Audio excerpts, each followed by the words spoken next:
देखिए, एक चीज होती है ड्यू प्रोसेस, ठीक है। ड्यू प्रोसेस को फॉलो करना और ड्यू प्रोसेस को तोड़ना दो अलग चीजें हैं। मुंबई एयरपोर्ट जिसका था, उस पर सीबीआई की इंक्वायरी होती है, ईडी का प्रेशर लगता है, इनकम टैक्स डिपार्टमेंट आता है, उसको डराकर धमकाकर उससे एयरपोर्ट छीनकर अदानी को दिया जाता है।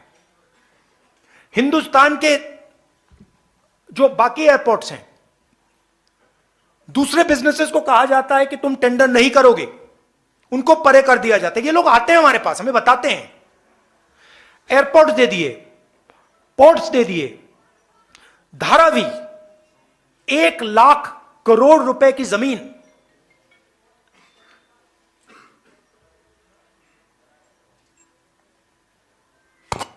Non transparent tender,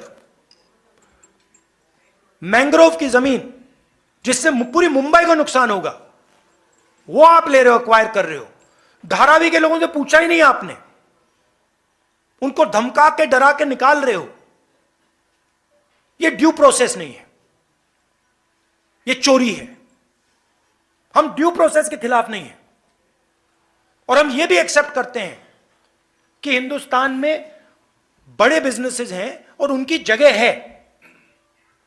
Adani, Ambani, Tata, Birla, इनकी जगह है, मगर हम ये नहीं एक्सेप्ट करेंगे कि सिर्फ इनकी जगह होगी। और हम ये बिल्कुल नहीं एक्सेप्ट करेंगे कि एक अरबपति को हिंदुस्तान का पूरा धन चोरी करके पकड़ाया जा रहा है। तो आप ड्यू प्रोसेस, ठीक है, जो ड्यू प्रोसेस है उसके हम खिलाफ नहीं है, मगर फेक प्रोसेस, धमकी, सीबीआई, ईडी, सरकार के एमएलएस को, अदानी जी कहते, वो महाराष्ट्र में कहा जाता है कि राजनीतिक मीटिंग में जहां निर्णय लिया जा रहा था, महाराष्ट्र को गिराने का निर्णय लिया जा रहा था, उस मीटिंग में अमित शाह बैठे थे, उस मीटिंग में अदानी बैठा था। क्यों? अदानी जी महाराष्ट्र की सरकार को डिस्टर्ब क्यों कर रहे हैं? इसके खिलाफ है। लोगों ने एमएलए चुने हैं,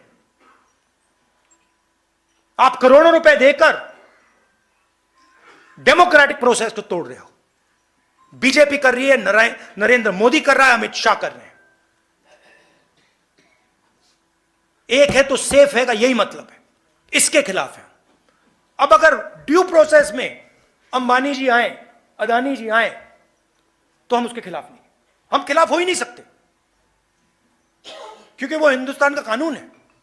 मगर जब आप ड्यू प्रोसेस को तोड़ रहे हो, एक व्यक्ति को airport, port, storage, highway, defence industry सारा पकड़ा रहे हो, एक के बाद एक, एक के बाद एक, एक के बाद एक, इसके हम खिलाफ हैं, क्योंकि ये एंटी नेशनल काम है। आप देख रहे हैं सौगंध टीवी, सौगंध वतन की।